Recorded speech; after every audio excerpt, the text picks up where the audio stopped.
And so, pastor wants a plane. Have you heard of this guy? His name is Jesse Duplantis, Pastor Jesse Duplantis, and he needs a plane, a $54 million plane.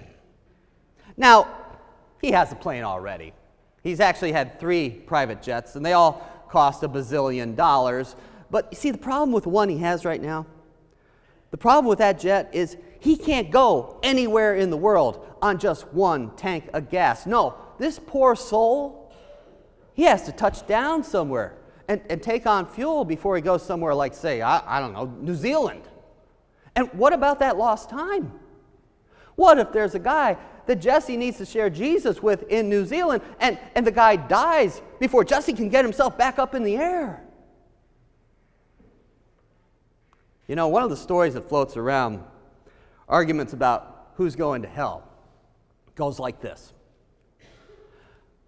One time there's this missionary, and he's on his way to a meeting. And at that meeting, he is going to change somebody's life. That guy is going to take Jesus as his Savior. But he has a flat tire on the way. He has a flat tire, and the missionary never gets to the meeting. And the guy dies that night. Is it his fault that he's going to hell? Well, you know, this is taking that same story and multiplying it by, I don't know, 54 million. And he was talking on TV the other day to one of his pastor friends, Kenneth Copeland. And yeah, old Kenny boy, he has a plane. His only cost $34 million. But he's saying, yeah, Jesse, you need that plane. You need that plane. For one thing, we can't fly the airlines anymore. You can't. You get on these flying tubes just crowded with people from this dope-filled world, and you sit down and you realize you're surrounded by demons. Yeah, he said that out loud on TV. He called everybody that works for the airline or any of us who ride on those airplanes demons. What a couple yahoos.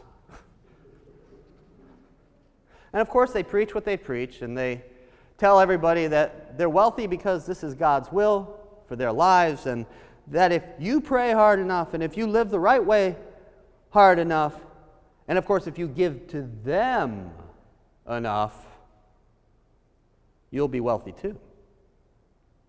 You give to them, and they just might start praying for you.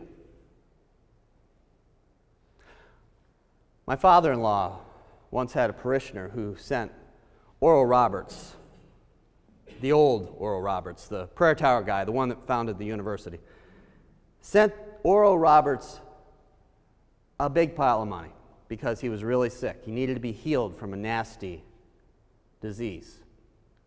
And Oral sent him a piece of rope with a knot in it. And Oral Roberts told him in a letter, now you be holding this piece of rope. On this day at this time, you hold that piece of rope, and I'm going to have the other end of the rope, the end this was cleaved from, and I'm going to say a prayer for you, and you are going to be healed. And this poor guy was so desperate. He was carrying that piece of rope around with him 24/7. He was petrified he'd miss that prayer. And of course, he died. And Oral Roberts, who did cash the check, if you'd asked him what went wrong, he probably would have blamed the man's faith, or he would have said, well, he must not have been holding the rope at the right time, or some such nonsense. But then if he had kept talking, I bet he would have moved on to how, if he just had a little bit more money, he would be able to beat the devil at his own game. I don't understand how anything these folks are saying has anything to do with Jesus. And it makes you wonder why any intelligent person, unless they've experienced the faith in another way, would ever come to a church after hearing these things. We are always tempted to rebuild the faith the way we want, the way we think it should be. It is as human a tendency as grabbing that piece of forbidden fruit in the garden and swallowing it with one bite. The Pharisees had rebuilt the faith to their liking. And Jesus came to them and he said to them, your rules, these rules that you made up, rules you made up, are not going to save you.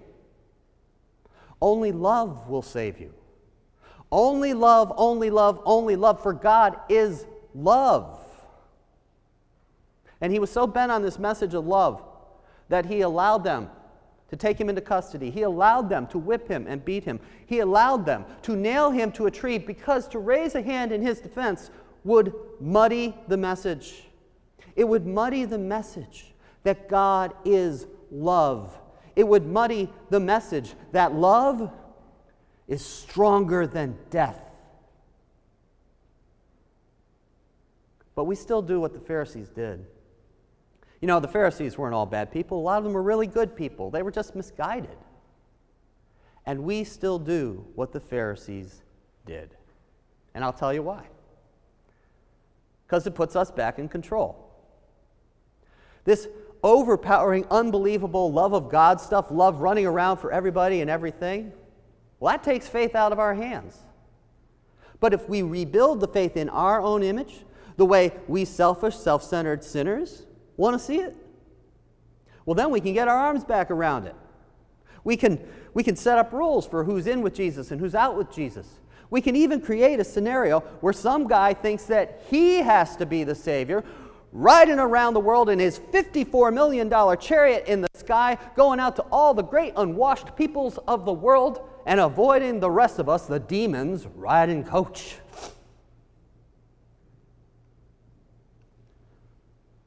But we do it for another reason too. Because living the gospel is hard. It is freaking hard to live in love. Jesus says God is love. And he said to love first, to love without condition, to love even when it is not to our advantage, to love even when it hurts. And when you love like that, you don't demonize people who seem to be different than you. You don't ask if someone in need is really deserving of help. You don't seek to take unfair economic advantage of others. You love others and live for them, loving them as you love yourself and as you love God. And that takes a whole lot of practice, hard practice. But it is what Jesus preached, and it is what Jesus wants. And when we do it, we come to realize that God has a hand in the process. God helps us on the way. Maybe you've heard me say this before. Salvation is the easy part. That's up to God. Living love, that's what you got to grow into. It doesn't just happen. It isn't easy. But it is everything, and it's worth a lot more than $54 million. Helen was a vibrant, passionate, loving soul, out playing baseball with her grandchildren near the age of 60, in her long farming skirt, no less, endlessly creating in the kitchen, taking all the money she made in her job as a proofreader and spending it on Christmas presents, running the nursery for her church Sunday school program for 21, count them, 21 straight years. And then she had a stroke. A really, really bad stroke. She fought her way back, the best you could back in the 1970s. But in many ways, she would never be the same. Her speech was reduced to a few phrases and words, which she could say with quite a variety of inflections. She always had to use a crutch, and her left arm and hand never came back into use. But the heart was still there. And that heart was the rock of her family for the next almost 30 years. And at the end of her life, the last few years of her life, in a nursing facility, now confined to a wheelchair that she motored around with her one good leg, she still led with her heart. When there was church, when a group had come to perform, when it was movie time or game night, she'd start. She'd go room to room to room, using one of the phrases left in her arsenal. Come on. Come on. And she'd say it until the person in that room got up and went to the event. And then she'd go to the next room, and the next, and the next, because she knew otherwise a lot of those folks wouldn't go. They'd sit alone in their room. But they couldn't say no to Helen, and they were happier and better off for listening. When she died, the staff of that home cried for a long time. We all did. She was my grandma. And the thing is, she had that stroke when I was maybe 12, 14. I was the oldest. And I have cousins, and there's a fair number of us.